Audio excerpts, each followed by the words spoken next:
আসসালামু আলাইকুম, welcome to my channel. আজ আপনাদের সাথে শেয়ার করব আলুর পুর ভরা নাস্তা। একদম সহজে এই মুখরোচক নাস্তা তৈরি করে নিতে পারবেন। কিভাবে তৈরি করবেন আজকে সেটাই শেয়ার করব। আসুন দেখে নেওয়া যাক। সবার প্রথমেই এখানে আমি 250 গ্রাম পরিমাণে ময়দা নিয়ে নিয়েছি। এর মধ্যে দিয়ে দিলাম 1 চা চামচ পরিমাণে লবণ, আর দিয়ে দিলাম 1 চা চামচ পরিমাণে 5 ফোড়ন, আর দিয়ে দেবো 2 চা চামচ পরিমাণে সাদা তেল। খুব ভালো করে এবার আমি এটা ময়ান করে নিচ্ছি। যদি আপনাদের কাছে 5 ফোড়নের ফ্লেভারটা ভালো না লাগে তাহলে আপনারা এটা স্কিপ করতে পারেন, তবে দিলে অনেক বেশি ভালো লাগে। একবার দিয়ে দেখবেন। খুব ভালো করে আমি এটা ময়ান করে নিচ্ছি। খুব বেশিক্ষণ ময়ান করার দরকার নেই, 1 মিনিট মতো একটু এটা খুব ভালো মতো মিশিয়ে নিলেই হবে। খুব ভালো মতো এটা মিশিয়ে নেওয়ার পরে এর মধ্যে দিয়ে দিচ্ছি উষ্ণ গরম পানি। এখানে আমি অবশ্যই করে উষ্ণ গরম পানিটা ব্যবহার করবেন, এতে করে খুব ভালো হয় ময়দার ডোটা। দেখুন অল্প অল্প পানি দিয়ে খুব ভালো করে আমি একটা স্মুথ ব্যাটার তৈরি করে নিচ্ছি।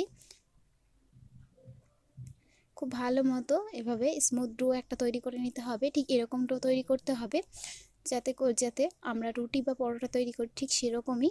দেখুন আমি ডোটা তৈরি করে নিয়েছি। ওপর থেকে 2 চা চামচ পরিমাণে সাদা তেল দিয়ে দিলাম। দিয়ে খুব ভালো করে এবার আমি এটা 10 মিনিটের জন্য ঢাকা দিয়ে রেখে দিচ্ছি। এবার কড়াইতে দিয়ে দিয়েছি 4 চা চামচ পরিমাণে সরিষার তেল, আর দিয়ে দিলাম 1 চা চামচ পরিমাণে 5 ফোড়ন।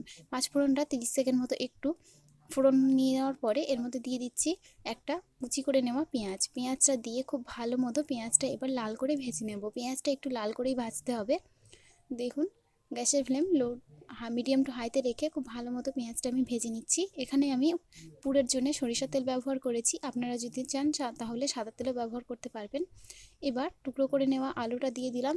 পেঁয়াজটা খুব ভালো মতো ভেজে নেওয়ার পরে আলুগুলো ঠিক এরকম ছোট ছোট টুকরো করে আমি কেটে নিয়েছি। দেখতেই পাচ্ছেন ঠিক কীভাবে আমি কেটেছি। এবার আমি পেঁয়াজের সাথে খুব ভালো করে আলুটা 1 মিনিট মতো একটু ভেজে নেব। গ্যাসের ফ্লেম অবশ্যই করে এখানে মিডিয়াম টু হাইতে রাখবেন। এবার দিয়ে দিচ্ছি 1/2 চা চামচ পরিমাণে লবণ। লবণটা দিয়েও খুব ভালো করে একবার আমি এটা মিশিয়ে দেব। ঠিক যেভাবে করে আমি এই নাস্তাটা তৈরি করছি আপনারাও সেই একই পদ্ধতি ফলো করে এই নাস্তাটা তৈরি করে দেখবেন। নাস্তাটা খেতে অসম্ভব ভালো লাগে। খুব ভালো করে আমি লবণটা দিয়ে মিশিয়ে দেওয়ার পরে এটা আমি ঢাকা দিয়ে রাখবো 2 মিনিটের জন্যে। 2 মিনিটের জন্য এটা আমি ঢাকা দিয়ে রাখলাম। 2 মিনিট পরে আমি ফিরে আসছি। দেখুন 2 মিনিট হয়ে গেছে, আলুটা কিছুটা পরিমাণে একটু নরম হয়ে এসছে। এবার খুব ভালো করে আমি এটা নাড়াচাড়া করে নেব। খুব ভালো করে এটা নাড়াচাড়া করে নেওয়ার পরে এর মধ্যে আমি গুঁড়ো মশলাগুলো ব্যবহার করব। আমি এখানে কোনো রকম বাটা মশলা ব্যবহার করছি না। গুঁড়ো মশলায় দিয়ে দিলাম 1/2 চা চামচ পরিমাণে গরম মশলার গুঁড়ো, দিয়ে দেব 1/2 চা চামচ পরিমাণে হলুদ গুঁড়ো, আর দিয়ে দেব 1/2 চা চামচ পরিমাণে গুঁড়ো লঙ্কা। খুব ভালো করে এবার আমি এই উপকরণগুলো 1 মিনিট মতো আবারও আলুর সঙ্গে ভেজে নিচ্ছি। খুব ভালো করে 1 মিনিট মতো প্রথমে এটা ভেজে নিতে হবে। দেখতেই পাচ্ছেন ঠিক কীভাবে করছি আমি। এখনও পর্যন্ত যদি আমার চ্যানেলটা আপনারা সাবস্ক্রাইব না করে থাকেন তাহলে অবশ্যই করে সাবস্ক্রাইব করে দেবেন। পাশের বেল আইকনে ক্লিক করে রাখবেন এরকম সহজ আর লোভনীয় রেসিপি দেখতে। দেখুন খুব ভালো করে আমি এটা মিশিয়ে দিয়েছি। খুব ভালো করে এটা মিশিয়ে দেওয়ার পরে এর মধ্যে আমি 1/2 কাপের একটু কম পরিমাণে পানি ব্যবহার করব, একদমই সামান্য, যাতে করে আলুটা খুব ভালো মতো সিদ্ধ হয়ে যায়। এর থেকে বেশি পানি এখানে ব্যবহার করবেন না, একদমই 1/2 কাপেরও কম পরিমাণে পানি আমি দিয়ে দিয়েছি।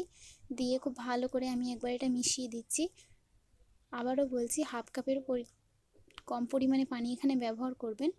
দেখুন পানিটা দিয়ে দিলাম। দেওয়ার পরে খুব ভালো মতো মিশিয়ে নিয়ে দিয়ে দিচ্ছি 1 চা চামচ পরিমাণে চিনি। অবশ্যই করে চিনিটা এখানে ব্যবহার করার চেষ্টা করবেন। চিনিটা দিয়ে খুব ভালো করে চিনিটা মিশিয়ে দিলাম। দেওয়ার পর এবার আমি এটা ঢাকা দিয়ে রাখবো 3 মিনিটের জন্যে। ফিরে আসছি 3 মিনিট পরে। দেখুন 3 মিনিট হয়ে গেছে, খুব ভালো করে আলুটা সিদ্ধ হয়ে গেছে দেখতেই পাচ্ছেন। আর যে পানিটা আমি এখানে ব্যবহার করেছিলাম সম্পূর্ণ পানিটাই শুকিয়ে গেছে। এবার খুব ভালো মতো একবার নাড়াচাড়া করে নেওয়ার পরে এর মধ্যে দিয়ে দেব ধনেপাতা। ধনেপাতাটা দিলে ফ্লেভারটাও ভালো আসে আর একটা ফ্রেশনেস আসে, তার জন্য এটা ব্যবহার করা। দেখুন খুব ভালো করে ধনেপাতাটা আমি মিশিয়ে দিচ্ছি। ধনেপাতাটা দেওয়ার পরে 1 মিনিট পর্যন্ত এটা খুব ভালো মতো একবার নাড়াচাড়া করে নিয়ে গ্যাসের ফ্লেম বন্ধ করে দিতে হবে। দেখতেই পাচ্ছেন আলুর পুরটা একদমই রেডি। ঠিক এভাবে করে আপনারাও তৈরি করে নেবেন। আলুর পুরটা এমনিতেও খুব ভালো লাগে খেতে। গ্যাসের ফ্লেম আমি বন্ধ করে এটা একটা সাইডে রেখে দিলাম। এবার যে ময়দা ডোটা আমি তৈরি করে রেখেছিলাম সেই ময়দার ডোটা আমি একটু হাত দিয়ে মেখে নিচ্ছি। দেখতেই পাচ্ছেন ময়দাটা ঠিক কত বেশি সফট হয়েছে। ঠিক এভাবে করে ময়দাটা মেখে নিতে হবে। ময়দাটা আমি কিছুক্ষণ মেখে নেওয়ার পরে এর থেকে আমি লেচি কেটে নেব। দেখুন ময়দাটা ঠিক এরকম সফট করে আমি মেখে নিয়েছি। খুব বেশি বড় করে লেচি কাটবেন না, ঠিক রুটির থেকে সামান্য একটু ছোট করে লেচিটা কাটতে হবে। দেখতেই পাচ্ছেন ঠিক এভাবে আমি লেচিটা কেটে নিয়েছি। এবার আমি এটা বেলে দেখাচ্ছি। সবার প্রথমে আমি রুটির মতো করে এটা বেলে নেব। বেলে নিয়ে আমি এই নাস্তাটা শেপ দেব। রুটির থেকে একটু ছোট আকারে আমি এটা বেলে নিচ্ছি, নিয়ে এটার শেপ দিয়ে দেব। দেখুন খুব ভালো করে আমি এটা বেলে নিয়েছি।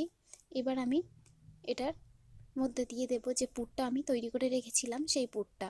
এখানে আমি 2 চা চামচ পরিমাণে পুর দিয়ে দিচ্ছি। 2 চা চামচ পরিমাণে পুর এখানে দিয়ে দিলাম।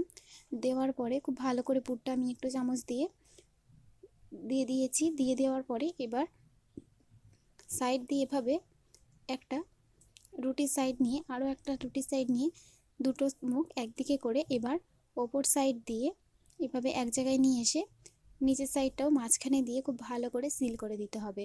ঠিক যেভাবে করে আমি দেখাচ্ছি এইভাবে করে দেখবেন, পুরটা বেরিয়েও আসবে না আর একটা সুন্দর শেপ চলে আসবে। এইভাবে একদম ইজিভাবে দেখুন, এইভাবে একটু হাত দিয়ে চেপে চেপে দিতে হবে। মাঝখানটা প্রথমে করে নেবেন। মাঝখানটা খুব ভালো মতো করে নেওয়ার পরে এটা আমি সাইডটাও একটু শেপ দিয়ে দেব, যাতে করে সাইড দিয়েও পুরটা খুব বেরিয়ে না আসে আর দেখতেও একটু ভালো লাগে। দেখুন ঠিক এইভাবে একদমই ইজি। ঠিক এইভাবে চেপে চেপে একটু শেপ দিয়ে নেবেন, যাতে করে পুরটা বেরিয়েও না আসে আর দেখতেও ভালো লাগে। একইভাবে আরেকটা সাইডেও আমি দেখিয়ে দিচ্ছি ঠিক কীভাবে করে নেবেন। দেখুন ঠিক এইভাবে করে নিতে হবে। আরও একবার আমি মাঝখানটাও আপনাদেরকে দেখিয়ে দেব যে মাঝখানের শেপটা আপনারা কীভাবে দিয়ে নেবেন। দেখুন ঠিক এরকমভাবে একদমই সোজা সহজভাবেই তৈরি করে নিতে পারবেন। এই নাস্তাটা খেতেও অসম্ভব ভালো লাগে। দেখুন খুব ভালো মতো নাস্তার শেপ আমার দিয়ে নেওয়া হয়ে গেছে। একইভাবে প্রত্যেকটা নাস্তা আমি তৈরি করে নেব। দেখুন সবগুলো নাস্তা আমার এখানে তৈরি করে নেওয়া হয়ে গেছে। এবার আমি এগুলো ভেজে নেব। ভেজে নেওয়ার জন্য এখানে কড়াইতে দিয়ে দিয়েছি সাদা তেল। খুব ভালো করে সাদা তেলটা গরম করে নেওয়ার পরে আমি তেলের মধ্যে প্রথমে 3টে নাস্তা দিয়ে দিলাম। দিয়ে খুব ভালো করে এবার আমি নাস্তাটা ভেজে নেব। গ্যাসের ফ্লেম অবশ্যই মিডিয়াম টু হাইতে রাখবেন। রেখে নাস্তাটা খুব ভালো করে ভেজে নিতে হবে, 2 পাশ লাল করে। রেসিপিটি কেমন লাগলো অবশ্যই আমাকে কমেন্ট করে আপনারা জানাবেন। রেসিপিটি ভালো লাগলে অবশ্যই করে একটি লাইক করে দেবেন। দেখুন খুব ভালো মতো এক পাশ যখন একটু লাল হয়ে আসবে, এই পর্যায়ে আমি আরও এক পাশ খুব ভালো মতো ভেজে নেওয়ার জন্য উল্টে দিলাম। দিয়ে 2 পাশ লাল করে ভেজে তুলে নেব। এই নাস্তাটা গরম গরম খেতে অসম্ভব ভালো লাগে।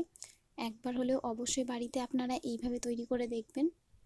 দেখুন খুব ভালো মতো লাল করে ভেজে নেওয়া হয়ে গেছে। এবার আমি এটা তুলে নিচ্ছি।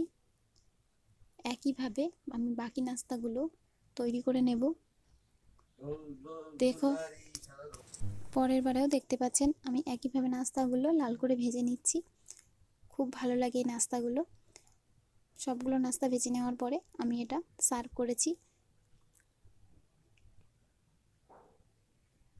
রেসিপিটি ভালো লাগলে অবশ্যই একটু লাইক করে দেবেন, জানাবেন রেসিপিটি আপনাদের কাছে কেমন লেগেছে।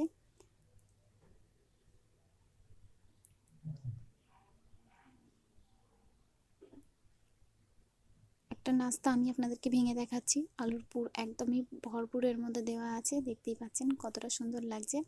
এখানে আমি যে যে উপকরণগুলো ব্যবহার করেছি সবগুলো ডিসক্রিপশন বক্সে লেখা আছে, অবশ্যই করে সেখান থেকে আপনারা দেখে নেবেন। আজকের মতন এই পর্যন্তই।